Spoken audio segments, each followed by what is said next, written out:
this is Eric Warren. Welcome to networkmarketingpro.com. We are just a few shows away from show number 100, where I'm going to lay out what I think is the ultimate secret, the untold secret of the network marketing superstars. Hope you join us for that 100th anniversary show. But today, we're going to continue the series we started yesterday. This idea of, if I could go back and give advice to a younger version of myself, what kind of advice would I give? If I can go back 20 years when I first joined this profession, what kind of advice would I give to a younger version of myself that would help me accelerate my growth? And this one sounds simple, but it's really profound, and it's this concept called the next thing. I learned this from one of my very early mentors, but it took me probably 4 or 5 years before I finally figured it out. And here's what successful people do that unsuccessful people don't do. Whenever they achieve something or they accomplish something, they immediately shift their focus to the next thing. What amateurs do, they accomplish something, they relax. They kick back and say, I accomplished it. The performers, the super achievers, they accomplish it and then they focus on the next thing as a natural progression of their growth. Doesn't mean they don't appreciate where they are. Doesn't mean they don't appreciate what they've done or what they've accomplished. But they really pay attention to the next part of the evolution of their journey, no matter how high it is. Now, this can sound unfulfilling, but I promise you, all of our purposes is to grow. It's to experience what we can. It's to do what we can on this earth with our organization, with what God's given us. And that's what this next thing concept is about.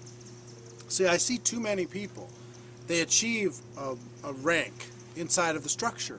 And then consciously or subconsciously, they do this. They kick back and now they want to be appreciated for that rank. The super achievers don't do that. They achieve the rank and they go, yeah, I know I achieved that. Yay for me. Okay, now let's see if we can get somebody in my organization to that rank. That's my next thing.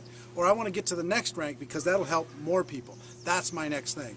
Or we've got a big event that's coming up in 3 months and we have to have a certain number of people at that event. That's my next thing. Or we had 100 people at the last event, we have to have 200 people at the next event. That's my next thing. So whatever it is, they're constantly focused on the next thing. And I see this happen at every level. A person sponsors one person in their organization. And then they sit back, consciously or subconsciously, and they wait for that person to do something. Versus taking action and either helping that person rank advance, working with them, or getting the next person. Or a person hits a level of, let's say they hit $1,000 a month. Then they consciously or subconsciously, they kick back. And I've done it so many times in my career, it's unbelievable. And they lose sight of the next thing, the natural progression of life. And if you sit there long enough, you know, the law of use kicks in. If you don't use what you're given, it's lost.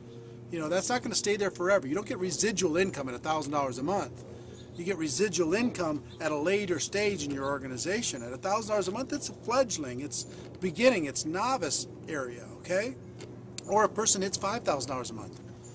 And then let's say they quit their job and they go full-time in the network marketing profession. I've seen that hurt so many people because not only have they kind of lost the creativity of finding the time to be efficient in building their business, they kick back thinking, now I have all the time in the world, and they lose sight of the next thing.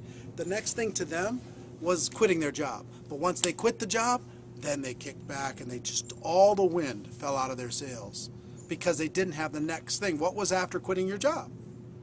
What's the next thing? Is it crystallized? Is it clear in your mind? What is the next thing? So I've seen people who get to $20,000 a month. Then they let the wind fall out of their sails because they don't have the next thing pulling them forward. I see them get to $50,000 a month or $100,000 a month. I've had it happen to me literally a dozen times in my career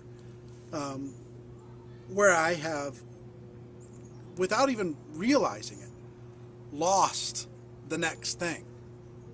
And here's a test to find out if you have the next thing. Is right now, what is it? I mean, if you don't have it at the top of your brain, at the tip of your tongue, you don't have a next thing. So that's how clear it has to be. Once it becomes crystallized and then you achieve it, the most immediate thing is to determine in your brain, what's the next thing? And then start working towards that. And as soon as you achieve that, what's the next thing? and then the next, and then the next, and then the next. And you'll find, in whatever way you want to grow that, the next thing you want to make $100,000 to give it to an orphanage. You want to be able to give to other organizations. It's not about selfish, the next thing. And it's not about not appreciating where you are. It's understanding that our natural purpose is to be moving forward and growing and expanding and becoming more valuable and more beneficial to other people. Now, if you want to know what top achievers do, they do that. So, my question of the day for you is, what is your next thing? And please, if you don't have one, spend a little time thinking about it, put it on paper, let the world know, and then once you achieve it, get to the next one, okay? Set the next one. So that's the advice I would give my younger self. So here's my wish for you, for all of you, as always, is that you decide to become a network marketing professional, that you decide to go pro. Ladies and gentlemen, we have a better way. Now let's go tell the world. I'll see you tomorrow. Take care. Bye-bye.